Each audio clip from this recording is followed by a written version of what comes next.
છે. માથા પરની એકમાત્ર વેશ પલટો નથી, પણ અંગ્રેજોની છાતી પર પગ મૂકીને આગમન આપવાનો મારો અંદાજ છે. ઇન્કલાબની મશાલ મારા હૃદયમાં સળગી રહી છે.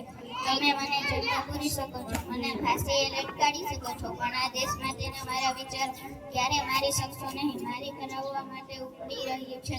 દેશની આઝાદી માટે હસતા હસતા ફાંસીના મંચ પર ચડી જવું એ મારા જીવનનું સૌથી મોટું સૌભાગ્ય છે.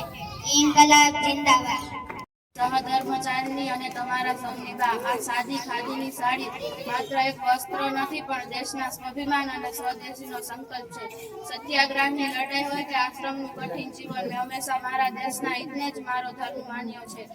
જે રીતે હું મારા માથા પરના પલ્લુને ક્યારે પડવા દેતી નથી, તે જ રીતે ભારતીયની નારીની શાન અને સ્વાભિમાનને મેં જેલની ગાડી કોટડીઓમાં અકબંધ રાખ્યું છે. સાદગી, ત્યાગ અને સંપૂર્ણ એ જ મારો સાચો શણગાર છે. झांसी ऑफिस नहीं, मैं अपनी झांसी नहीं दूंगी. हूँ महाराणी लक्ष्मीबाई, मारी मातृभूमि झांसीની રક્ષા માટે મારા અંતિમ શ્વાસ સુધી લડીશ. મરાઠા વીરાંગનાની જેમ કસોટો વાળીને સાડી પહેરીશ, કમરે કમરપટ્ટો બાંધી અને હાથમાં તલવાર લઈને હું રણ મેદાનમાં ઉતરી છું. મારા મસ્તક પર સાપો શોભ્યો અને મારી પીઠ પર મારો વહાલો પુત્ર દામોદર બાંધેલો છે. અંગ્રેજો દેશના સામે આ સ્વાભિમાનની લડાઈમાં હું મારી એક એક બૂંદ લોહી આપી દઈશ, પણ મારા દેશભૂમિ પર કોઈ અન્યાય સહન નહીં કરી શકું.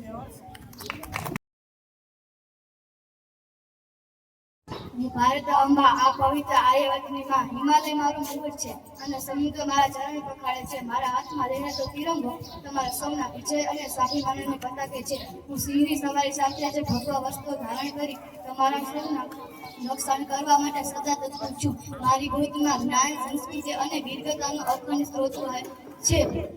મારા સંતાનો સંગઠિત રહો અને હંમેશા ધર્મ અને સત્યના જ માર્ગે ચાલો અને દેશ સમૃદ્ધિ માટે સમર્પિત રહો. જય હિન્દ, જય ભારત.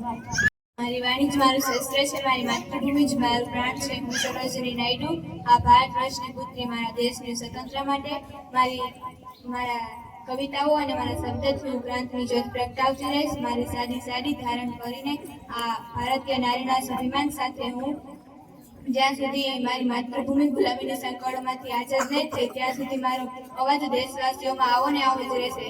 જ્યારે સૂર્યાસ્તમયનો સમય આવે છે ને, ત્યારે જ તારાઓ ચમકવાના શરૂ થાય છે.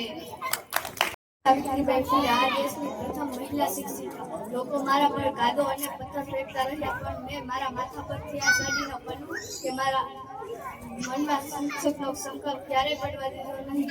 આ સાદી નવસારી સાડી એ મારો કવચ બની ગઈ. મારા હાથમાં રહે એ મારા દેશની દીકરીઓ અંતરમય જીવનને અજવાળીથી વિશાળ મશાલ છે. નાની સાકળો તોડીને મારા દેશની દીકરીઓ ભણે અને પોતાના પગ પર ઊભી રહે, એ જ માત્ર મારો એક લક્ષ્ય છે. પ્રધાન સેવકો અને દેશની એકતાને, અખંડિતતા અને સ્વાભિમાન માટે હંમેશા કઠોર નિર્ણયો આપ્યા છે. વડો હોય કે નાના, દેશની હિત સામે ક્યારેય શક્તિ ચૂકવું સ્વીકારી નથી.